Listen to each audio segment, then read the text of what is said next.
Kňazské rúcha dočasne vymenili za motorkársky výstroj a na 2 kolesách brázdili cesty. Stovky motorkárov a s nimi aj duchovní sa stretli na púti s bohoslužbou a požehnaním motoriek.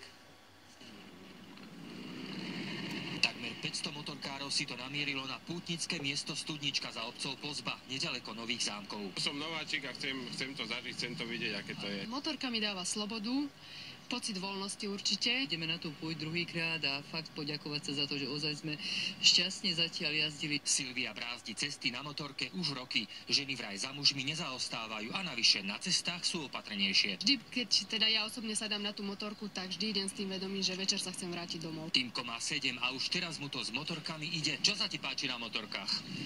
Že sú veľmi rýchle.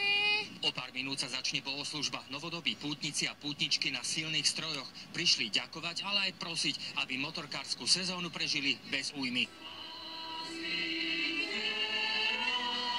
Moje posolstvo, motorkári, jazdite opatrne. Čo na to veriaci hovoria, keď vidia kňaza uháňať na motorke? Predsa len to nie je také bežné.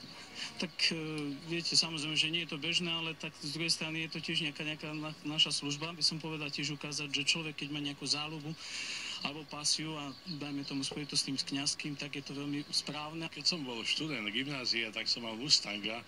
To sa neráta za motorku, ale jazdil som na nej rád a moji kamaráti mali motorky aj silnejšie, krosky a iné.